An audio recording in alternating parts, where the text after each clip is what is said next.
Hello and welcome back to the channel. So you're planning on visiting Thailand and you're wondering what you should bring or maybe even what not to bring. Well, you're at the right video because we're going to talk about some of the things that you will need and you won't need. And just so you know, I've lived here for 3 years, see a lot of tourists, and sometimes they bring things they don't need or they were not quite prepared for what Thailand weather is like or what time of year to visit that would be the best. So first let's talk about what time of year should you really visit here? Well, I can tell you what time you want to avoid. And unfortunately, one of the biggest holidays in Thailand is during one of these months. And that is March, which we're currently in now, and April. Why would I say to avoid these two? First, it's the hottest months of the year.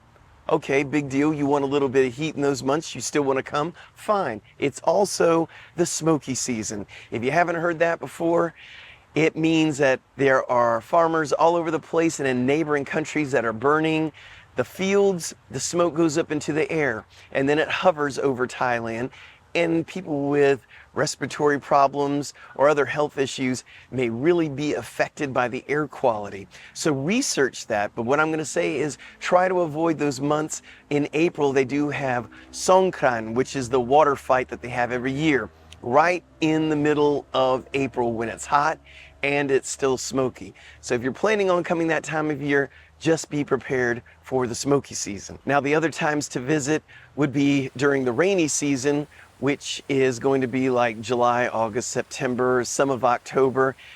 Don't be put off by it being the rainy season. It just means that's the time of the year that we could possibly get some rain. It doesn't mean that it rains every day, all day long. Doesn't mean that at all. As a matter of fact, that's my favorite time of year here. Everything is green, lush. It's not dusty. Everything's beautiful. The clouds, the sky's beautiful.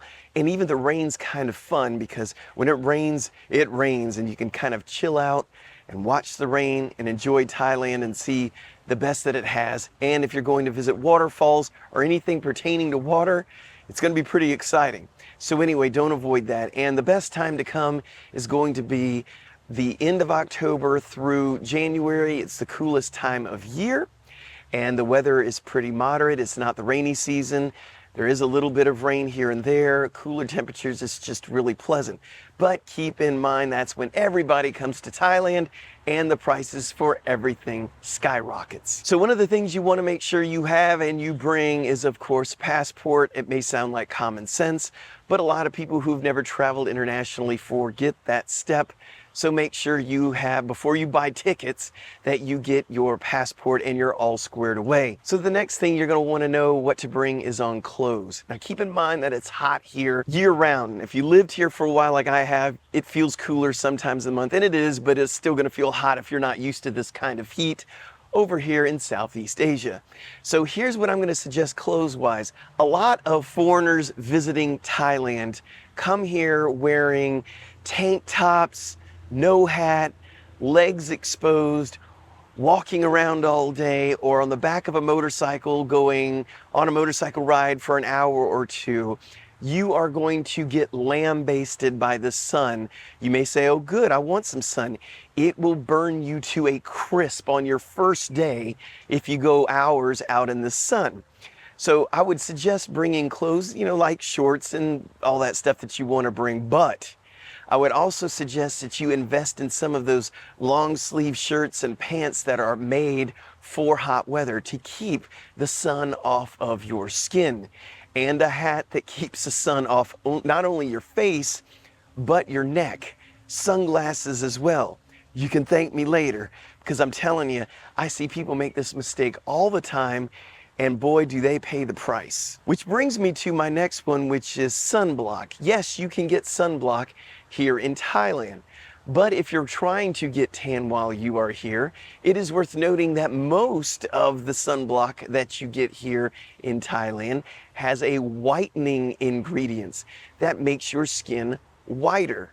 It's a thing over here, just so you're aware of it. So you may want to bring sunblock from your home country. Now the next thing, and I cannot stress this enough, is to get travel insurance.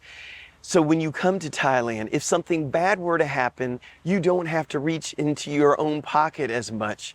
There are lots of people who get into accidents here that are visiting, and then they cannot pay their medical bills to get back out of the country.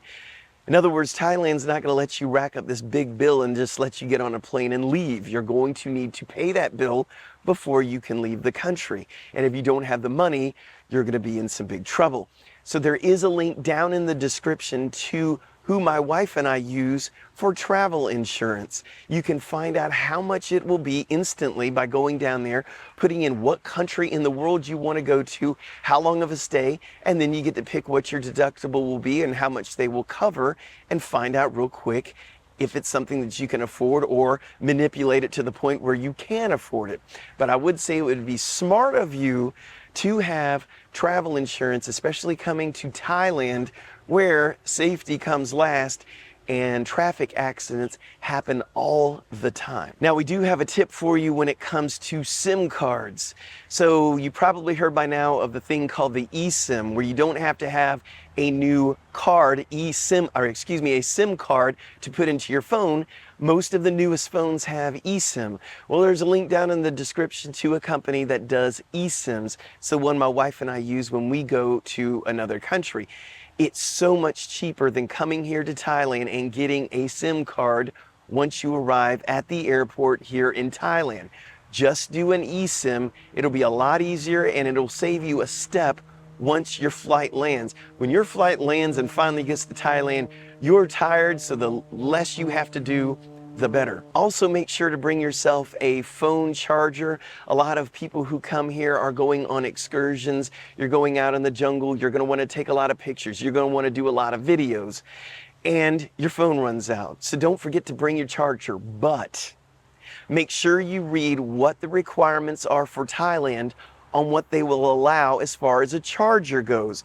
There are restrictions Thailand has on certain powered phone chargers. So make sure you look at your battery powered phone charger to see if it meets the requirements to bring into Thailand. I'm going to give you a tip. I would say it would be very beneficial for you to transfer just a little bit of money, let's say $100 US, into baht before you come here, or you could just hit the ATM machine once you get into the airport here in Thailand. But I would say the bottom line is get your hands on some baht, the currency here in Thailand, immediately. So as soon as you get out of the airport, you're going to have expenses, whether it's stopping by the 7-Eleven because you need a drink or you need to pay the taxi or whatever. It's good to have baht right from the get-go, so don't forget about having some good old cash that can be used here in Thailand. Next thing is the voltage converter. I'm going to talk to the people from the US. In the US, the voltage is a lot different than it is here in Thailand. So if you do want to bring some electronic items, you will want to get a voltage converter. Now, if you're only bringing, let's say, a laptop or a phone charger, you don't have to worry about this. They're smart enough to regulate the voltage that goes in the phone. What I'm saying is, I've brought my phone from the US with the plug-in, came over here and plugged it in and had no problem, including my MacBook, my 27-inch iMac, and my laptop. So you don't have to worry about those items. The items you do need to worry about are things like a hair dryer or other things that don't have any electronics in there where they can sense the voltage and change things accordingly. Now we're going to go over some apps that will be useful to have here in Thailand. The first one would be Google Translate. May not be the best thing in the world, but it's the best thing that I know of, and it will work and get you by some sticky spots where nobody speaks English and you don't speak any Thai. The other one is Google Maps. Google Maps works very well here. Even if you're only walking around the city, you can still navigate real well using Google Maps. So don't be afraid to use that as well. The other app I would suggest for you is Grab, G-R-A-B. It's like an Uber app. So you can get a ride anywhere you want to go, and you'll already know how much it costs before you ever get in the Grab vehicle. Also a good currency converter on your phone, so you never get confused on how much things are costing you in your own currency. The last tip is to make sure you print off your itinerary and your hotel and all that good stuff. Have it printed out, not just on your phone, because if you get here and let's say you have some issues with your phone, your service doesn't work, there's been a problem, whatever, you cannot access data on your phone. Make sure you have things printed out. So let's say you're going to get a taxi, you can hand them a printout of where you're going and they can look it up on their own and get you there. And you can go into your hotel with your reservation numbers and things like that, just to make that first few hours here in Thailand as smooth as possible. Well, I hope these tips were helpful. If you haven't subscribed, please consider subscribing. We'd really appreciate it. Give it a thumbs up, and if you feel so inclined, buy us a coffee if this information was helpful to you in any way. Again, we would really appreciate it. Until next time, I'm going to close out this video by saying thank you in Thai, which is Khap Khun Khap.